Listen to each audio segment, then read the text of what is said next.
আজকের গল্প রবীন্দ্রনাথের ছোট গল্প অবলম্বনে পোস্টমাস্টার। প্রথম কাজ আরম্ভ করিয়াই উলাপুর গ্রামে পোস্টমাস্টারকে আসিতে হয়। গ্রামটি অতি সামান্য, নিকটে একটি নীলকুঠি আছে, তাই কুঠির সাহেব অনেক জোগাড় করিয়া এই নতুন পোস্ট অফিস স্থাপন করাইয়াছে। আমাদের পোস্টমাস্টার কলিকাতার ছেলে। জলের মাছকে ডাঙায় তুলিলে যেরকম হয়, এই গণ্ড গ্রামের মধ্যে আসিয়া পোস্টমাস্টারেরও সেই দশা উপস্থিত হইয়াছে। একখানি অন্ধকার আটচালার মধ্যে তাহার আপিস, অদূরে একটি পানা পুকুর এবং তাহার চারিপাড়ে জঙ্গল। কুঠির গোমস্তা প্রভৃতি যে সকল কর্মচারী আছে, তাহাদের ফুরসত প্রায় নাই এবং তাহারা ভদ্রলোকের সহিত মিশিবার উপযুক্ত নহে। বিশেষত কলিকাতার ছেলে ভালো করিয়া মিশিতে জানে না। অপরিচিত স্থানে গেলে হয় উদ্ধত হয়, নয় অপ্রতিভ হইয়া থাকে। এই কারণে স্থানীয় লোকের সহিত তাহার মেলামেশা হইয়া ওঠে না। অথচ হাতে কাজ অধিক নাই। কখনো কখনো দুটো একটা কবিতা লিখিতে চেষ্টা করেন। তাহাতে এমন ভাব ব্যক্ত করিয়াছেন যে সমস্ত দিন তরুপল্লবের কম্পন এবং আকাশের মেঘ দেখিয়া জীবন বড় সুখে কাটিয়া যায়।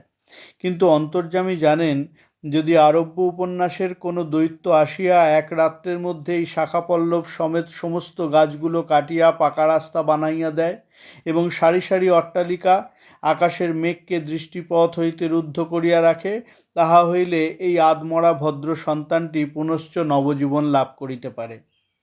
পোস্টমাস্টারের বেতন অতি সামান্য, নিজে রাঁধিয়া খাইতে হয় এবং গ্রামের একটি পিতৃমাতৃহীন অনাথা বালিকা তাহার কাজকর্ম করিয়া দেয়। চারিটি খেতে পায়। মেয়েটির নাম রতন, বয়স 12-13, বিবাহের বিশেষ সম্ভাবনা দেখা যায় না। সন্ধ্যার সময় যখন গ্রামের গোয়ালঘর হইতে ধূম কুণ্ডলায়িত হইয়া উঠিত, ঝোপে ঝোপে ঝিল্লি ডাকিত, দূরে গ্রামের নেশাখোর বাউলের দল খোল করতাল বাজাইয়া উচ্চস্বরে গান জুড়িয়া দিত, তখন অন্ধকার দাওয়ায় একলা বসিয়া গাছের কম্পন দেখিলে কবির হৃদয়েও ঈষৎ হৃৎকম্প উপস্থিত হইত। তখন ঘরের কোণে একটি ক্ষীণ শিখা প্রদীপ জ্বালিয়া পোস্টমাস্টার ডাকিতেন রতন। রতন দ্বারে আসিয়া এই ডাকের জন্য অপেক্ষা করিয়া থাকিত, কিন্তু এক ডাকেই ঘরে আসিত না। বলিত, কি গো বাবু, কেন ডাকছ? পোস্টমাস্টার, তুই কি করছিস? রতন, এখনই চুলো ধরাতে যেতে হবে হেঁসেলে। পোস্টমাস্টার, তোর হেঁসেলের কাজ পরে হবে, এখন একবার তামাকটা সেজে দে তো। অনতি বিলম্বে দুটি গাল ফুলাইয়া কলিকায় ফোঁ দিতে দিতে রতনের প্রবেশ। হাত হইতে কলিকাটা লইয়া পোস্টমাস্টার ফস করিয়া জিজ্ঞাসা করেন, আচ্ছা রতন, তোর মাকে মনে পড়ে? সে অনেক কথা, কতক মনে পড়ে, কতক মনে পড়ে না। মায়ের চেয়ে বাপ তাহাকে বেশি ভালোবাসিত। বাপকে অল্প অল্প মনে আছে। পরিশ্রম করিয়া বাপ সন্ধ্যাবেলায় ঘরে ফিরিয়া আসিত। তাহারই মধ্যে দৈবাৎ দুটি একটি সন্ধ্যা তাহার মনে পরিষ্কার ছবির মতো অঙ্কিত আছে। এই কথা হইতে হইতে ক্রমে রতন পোস্টমাস্টারের পায়ের কাছে মাটির ওপর বসিয়া পড়িত। মনে পড়িত তাহার একটি ছোট ভাই ছিল। বহু পূর্বেকার বর্ষার দিনে একদিন একটা ডোবার ধারে দুইজনে মিলিয়া গাছের ভাঙা ডালকে ছিপ করিয়া মিছামিছি মাছ ধরা খেলা করিয়াছে। অনেক গুরুতর ঘটনার চেয়ে সেই কথাটাই তার মনে বেশি উদয় হইত। এইরূপ কথা প্রসঙ্গে মাঝে মাঝে বেশি রাত হইয়া যাইত। তখন আলস্যক্রমে পোস্টমাস্টারের আর রাঁধিতে ইচ্ছা করিত না। সকালের বাসি ব্যঞ্জন থাকিত এবং রতন তাড়াতাড়ি উনুন ধরাইয়া খান কয়েক রুটি সেঁকিয়া আনিত। তাহাতেই উভয়ের রাত্রের আহার চলিয়া যাইত। একদিন সন্ধ্যাবেলায় সেই বৃহৎ আটচালার কোণে আপিসের কাঠের চৌকির ওপর বসিয়া পোস্টমাস্টারও নিজের ঘরের কথা পাড়িতেন।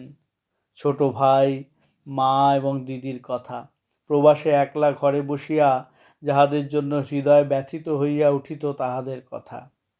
সে সকল কথা সর্বদাই মনে উদয় হয়, অথচ নীলকুঠির গোমস্তাদের কাছে যাহা কোনো মতেই উত্থাপন করা যায় না। সেই কথা একটি অশিক্ষিত ক্ষুদ্র বালিকাকে বলিয়া যাইতেন, কিছুমাত্র অসঙ্গত মনে হইত না। অবশেষে এমন হইল, বালিকা কথোপকথনকালে তাহার ঘরের লোকদিগকে মা, দিদি, দাদা বলিয়া চিরপরিচিতের ন্যায় উল্লেখ করিত। এমনকি তাহার ক্ষুদ্র হৃদয়পটে বালিকা তাহাদের কাল্পনিক মূর্তিও চিত্রিত করিয়া লইয়াছিল। একদিন বর্ষাকালে মেঘমুক্ত দ্বীপ্রহরে ঈষৎ তপ্ত সুকোমল বাতাস দিতেছিল। রৌদ্রে ভিজা ঘাস এবং গাছপালা হইতে এক প্রকার গন্ধ উত্থিত হইতেছিল। মনে হইতেছিল যেন ক্লান্ত ধরণীর উষ্ণ নিঃশ্বাস গায়ের উপর আসিয়া লাগিতেছে, এবং কোথাকার এক নাছোড়বান্দা পাখি তাহার একটা একটানা সুরের নালিশ সমস্ত দুপুরবেলা প্রকৃতির দরবারে অত্যন্ত করুণ স্বরে বারবার আবৃত করিতেছিল। পোস্টমাস্টারের হাতে কাজ ছিল না। সেদিনকার বৃষ্টিধৌত মসৃণ চিক্কণ তরুপল্লবের হিল্লোল এবং পরাভূত বর্ষার ভগ্নাবশিষ্ট রৌদ্র শুভ্র স্তূপাকার মেঘস্তর বাস্তবিকই দেখিবার বিষয় ছিল। পোস্টমাস্টার তাহা দেখিতেছিলেন এবং ভাবিতেছিলেন, এই সময় কাছে একটি কেহ নিতান্ত আপনার লোক থাকিত, হৃদয়ের সহিত একান্ত সংলগ্ন একটি স্নেহপুত্তলী মানব মূর্তি। ক্রমে মনে হইতে লাগিল, সেই পাখি ওই কথাই বারবার বলিতেছে, এবং এই জনহীন তরুচ্ছায়া নিমগ্ন মধ্যাহ্নের পল্লব মর্মরের অর্থ কতকটা ঐরূপ। কেহ বিশ্বাস করে না এবং জানিতেও পারো না, কিন্তু ছোট পল্লীর সামান্য বেতনের সাব পোস্টমাস্টারের মনে গভীর নিস্তব্ধ মধ্যাহ্নে দীর্ঘ ছুটির দিনে এইরূপ একটা ভাবের উদয় হইয়া থাকে। পোস্টমাস্টার একটা দীর্ঘ নিঃশ্বাস ফেলিয়া ডাকিলেন, রতন। রতন তখন পেয়ারা তলায় পা ছড়াইয়া দিয়া কাঁচা পেয়ারা খাইতেছিল। প্রভুর কণ্ঠস্বর শুনিয়া অবিলম্বে ছুটিয়া আসিল হাঁপাইতে হাঁপাইতে। দাদাবাবু ডাকছ? পোস্টমাস্টার বলিলেন, তোকে আমি একটু একটু করে পড়তে শেখাবো। বলিয়া সমস্ত দুপুরবেলা তাহাকে লইয়া স্বরে অ স্বরে আ করিলেন, এবং এইরূপে অল্পদিনেই যুক্ত অক্ষর উত্তীর্ণ হইলেন। শ্রাবণ মাসে বর্ষণের আর অন্ত নাই। খাল বিল জলে ভরিয়া উঠিল। অহর্নিশি ভেকের ডাক এবং বৃষ্টির শব্দ। গ্রামের রাস্তায় চলাচল প্রায় এক প্রকার বন্ধ। নৌকা করিয়া হাটে যাইতে হয়। একদিন প্রাতঃকাল হইতে খুব বাদলা করিয়াছে। পোস্টমাস্টারের ছাত্রীটি অনেকক্ষণ দ্বারের কাছে অপেক্ষা করিয়া বসিয়াছিল, কিন্তু অন্য দিনের মতো যথাসাধ্য নিয়মিত ডাক শুনিতে না পাইয়া আপনি পুঁথিটুথি লইয়া ধীরে ধীরে ঘরের মধ্যে প্রবেশ করিল। দেখিল পোস্টমাস্টার তাহার খাটিয়ার ওপর শুইয়া আছেন, বিশ্রাম করিতেছেন মনে করিয়া অতি নিঃশব্দে পুনশ্চ ঘর হইতে বাহিরে যাইবার উপক্রম করিল। সহসা শুনিল রতন। তাড়াতাড়ি ফিরিয়া গিয়া বলিল, দাদাবাবু ঘুমোচ্ছিলে? পোস্টমাস্টার কাতর স্বরে বলিলেন, শরীরটা ভালো বোধ হচ্ছে না, দেখ তো আমার কপালে হাত দিয়ে। এই নিতান্ত নিঃসঙ্গ প্রবাসে ঘন বর্ষায় রোগকাতর শরীরে একটুখানি সেবা পাইতে ইচ্ছা করে। তপ্ত ললাটের ওপর শাঁখা পড়া কোমল হস্তের স্পর্শ মনে পড়ে। এই ঘোর প্রবাসে রোগ যন্ত্রণায় স্নেহময়ী নারীরূপে জননী ও দিদি পাশে বসিয়া আছেন, এই কথা মনে করিতে ইচ্ছা করে, এবং এ স্থলে প্রবাসীর মনের অভিলাষ ব্যর্থ হইল না। বালিকা রতন আর বালিকা রইল না। সেই মুহূর্তেই সে জননীর পদ অধিকার করিয়া বসিল। বৈদ্য ডাকিয়া আনিল, যথাসময়ে বটিকা খাওয়াইল। সারা রাত্রি শিয়রে জাগিয়া রহিল। আপনি পথ্য রাঁধিয়া দিল এবং শতবার করিয়া জিজ্ঞাসা করিল, হ্যাঁ গো দাদাবাবু, একটুখানি ভালো বোধ হচ্ছে কি? বহুদিন পরে পোস্টমাস্টার ক্ষীণ শরীরে রোগশয্যা ত্যাগ করিয়া উঠিলেন। মনে স্থির করিলেন, আর নয়, এখান হইতে কোনো মতে বদলি হইতে হইবে। স্থানীয় অস্বাস্থ্যের উল্লেখ করিয়া তৎক্ষণাৎ কলিকাতায় কর্তৃপক্ষদের নিকট বদলি হইবার জন্য দরখাস্ত করিলেন। রোগ সেবা হইতে নিষ্কৃতি পাইয়া রতন দ্বারের বাহিরে আবার তাহার স্বস্থান অধিকার করিল, কিন্তু পূর্ববৎ আর তাহাকে ডাক পড়ে না। মাঝে মাঝে উঁকি মারিয়া দেখে পোস্টমাস্টার অত্যন্ত অন্যমনস্কভাবে চৌকিতে বসিয়া অথবা খাটিয়ায় শুইয়া আছেন। রতন যখন আহ্বান প্রত্যাশা করিয়া বসিয়া আছে, তিনি তখন অধীর চিত্তে তাহার দরখাস্তের উত্তর প্রতীক্ষা করিতেছেন। বালিকা দ্বারের বাহিরে আসিয়া সহস্রবার করিয়া তাহার পুরনো পড়া পড়িল, পাছে যেদিন সহসা ডাক পড়িবে সেদিন তাহার যুক্ত অক্ষর সমস্ত গোলমাল হইয়া যায়, এই তাহার একটা আশঙ্কা ছিল। অবশেষে সপ্তাহখানেক পরে একদিন সন্ধ্যাবেলায় ডাক পড়িল। উদ্বেলিত হৃদয়ে রতন গৃহের মধ্যে প্রবেশ করিয়া বলিল, দাদাবাবু আমায় ডাকছিলে? পোস্টমাস্টার বলিলেন, রতন, কালই আমি যাচ্ছি। রতন, কোথায় যাচ্ছ দাদাবাবু? পোস্টমাস্টার, বাড়ি যাচ্ছি। রতন, আবার কবে আসবে? পোস্টমাস্টার, আর আসবো না। রতন আর কোনো কথা জিজ্ঞাসা করিল না। পোস্টমাস্টার আপনি তাহাকে বলিলেন, তিনি বদলির জন্য দরখাস্ত করিয়াছিলেন, দরখাস্ত নামঞ্জুর হইয়াছে, তাই তিনি কাজে জবাব দিয়া বাড়ি যাইতেছেন। অনেকক্ষণ আর কেহ কোনো কথা কহিল না। মিটমিট করিয়া প্রদীপ জ্বলিতে লাগিল এবং এক স্থানে ঘরের জীর্ণ চাল ভেদ করিয়া একটি মাটির সরার ওপর টপ টপ করিয়া বৃষ্টির জল পড়িতে লাগিল। কিছুক্ষণ পরে রতন আস্তে আস্তে উঠিয়া রান্নাঘরে রুটি গড়িতে গেল। অন্য দিনের মতো তেমন চটপট হইল না। বোধ করি মধ্যে মধ্যে মাথায় অনেক ভাবনা উদয় হইয়াছিল। পোস্টমাস্টারের আহার সমাপ্ত হইলে পর বালিকা তাহাকে জিজ্ঞাসা করিল, দাদাবাবু, আমাকে তোমাদের বাড়ি নিয়ে যাবে? পোস্টমাস্টার হাসিয়া কহিলেন, সে কি করে হবে? ব্যাপারটা যে কী কী কারণে অসম্ভব তাহা বালিকাকে বোঝানো আবশ্যক বোধ করিলেন না। সমস্ত রাত্রি স্বপ্নে এবং জাগরণে বালিকার কানে পোস্টমাস্টারের হাস্যধ্বনির কণ্ঠস্বর বাজিতে লাগিল, সে কি করে হবে। ভোরে উঠিয়া পোস্টমাস্টার দেখিলেন তাহার স্নানের জল ঠিক আছে।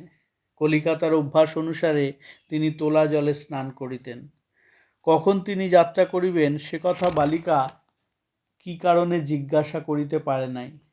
পাছে প্রাতঃকালে আবশ্যক হয়, এই জন্য রতন অত রাত্রে নদী হইতে তাহার স্নানের জল তুলিয়া আনিয়াছিল। স্নান সমাপন হইলে রতনের ডাক পড়িল। রতন নিঃশব্দে গৃহে প্রবেশ করিল এবং আদেশ প্রতীক্ষায় একবার নীরবে প্রভুর মুখের দিকে চাহিল। প্রভু কহিলেন, রতন, আমার জায়গায় যে লোকটি আসবেন তাকে বলে দিয়ে যাব, তিনি তোকে আমারই মতন যত্ন করবেন। আমি যাচ্ছি বলে তোকে কিছু ভাবতে হবে না। এই কথাগুলি যে অত্যন্ত স্নেহগর্ভ ও দয়াদ্র হৃদয় হইতে উত্থিত সে বিষয়ে কোনো সন্দেহ নাই। কিন্তু নারী হৃদয় কে বুঝিবে? রতন অনেক দিন প্রভুর অনেক তিরস্কার নীরবে সহ্য করিয়াছে, কিন্তু এই নরম কথা সহিতে পারিল না।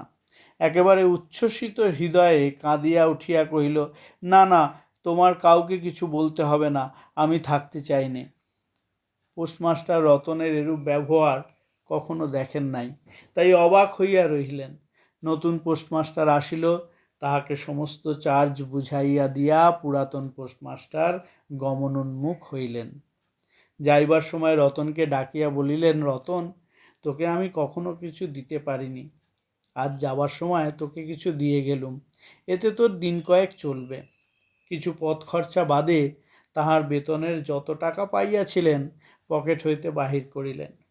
তখন রতন ধুলায় পড়িয়া তাহার পা জড়াইয়া ধরিয়া কহিল, দাদাবাবু, তোমার দুটি পায়ে পড়ি, আমাকে কিছু দিতে হবে না। তোমার দুটি পায়ে পড়ি, আমার জন্য কাউকে কিছু ভাবতে হবে না, বলিয়া এক দৌড়ে সেখান হইতে পলাইয়া গেল। ভূতপূর্ব পোস্টমাস্টার নিঃশ্বাস ফেলিয়া হাতে কার্পেটের ব্যাগ ঝুলাইয়া কাঁধে ছাতা লইয়া মুটের মাথায় নীল ও শ্বেত রেখায় চিত্রিত টিনের প্যাঁটরা তুলিয়া দিয়া ধীরে ধীরে নৌকা অভিমুখে চলিলেন। যখন নৌকায় উঠিলেন এবং নৌকা ছাড়িয়া দিল, বর্ষা বিস্ফোরিত নদী ধরণীর উচ্ছ্বলিত অশ্রুরাশির মতো চারিদিকে ছলছল করিতে লাগিল, তখন হৃদয়ের মধ্যে অত্যন্ত একটা বেদনা অনুভব করিতে লাগিলেন। একটি সামান্য গ্রাম্য বালিকার করুণ মুখচ্ছবি যেন এক বিশ্বব্যাপী বৃহৎ অব্যক্ত মর্মব্যথা প্রকাশ করিতে লাগিল। একবার নিতান্ত ইচ্ছা হইল ফিরিয়া যাই, জগতের ক্রোড় বিচ্যুত সেই অনাথিনীকে সঙ্গে করিয়া লইয়া আসি, কিন্তু তখন পালে বাতাস পাইয়াছে, বর্ষার স্রোত খরতর বেগে বহিতেছে, গ্রাম অতিক্রম করিয়া নদীকূলের শ্মশান দেখা দিয়েছে, এবং নদী প্রবাহে ভাসমান পথিকের উদাস হৃদয়ে এই তত্ত্বের উদয় হইল, জীবনে এমন কত বিচ্ছেদ, কত মৃত্যু আছে, ফিরিয়া ফল কি, পৃথিবীতে কে কাহার। কিন্তু রতনের মনে কোনো তত্ত্বের উদয় হইল না। সে সেই পোস্ট অফিস গৃহের চারিদিকে কেবল অশ্রুজলে ভাসিয়া ঘুরিয়া ঘুরিয়া বেড়াইতেছিল। বোধ করি তাহার মনে ক্ষীণ আশা জাগিতেছিল, দাদাবাবু যদি ফিরিয়া আসে। সেই বন্ধনে পড়িয়া কিছুতেই দূরে যাইতে পারিতেছিল না। হায় বুদ্ধিহীন মানব হৃদয়, ভ্রান্তি কিছুতেই ঘোচে না। যুক্তিশাস্ত্রের বিধান বহু বিলম্বে মাথায় প্রবেশ করে। প্রবল প্রমাণকেও অবিশ্বাস করিয়া মিথ্যা আশাকে দুই বাহুপাশে বাঁধিয়া বুকের ভিতরে প্রাণপণে জড়াইয়া ধরা যায়। অবশেষে একদিন সমস্ত নাড়ি কাটিয়া হৃদয়ের রক্ত শুষিয়া সে পলায়ন করে। তখন চেতনা হয় এবং দ্বিতীয় ভ্রান্তিপাশে পড়িবার জন্য চিত্ত ব্যাকুল হইয়া ওঠে। আজকের গল্প এখানেই শেষ করলাম। আবার নতুন গল্প নিয়ে আপনাদের সামনে হাজির হব আমি। সবাই অবশ্যই আমার পাশে থাকবেন। ধন্যবাদ।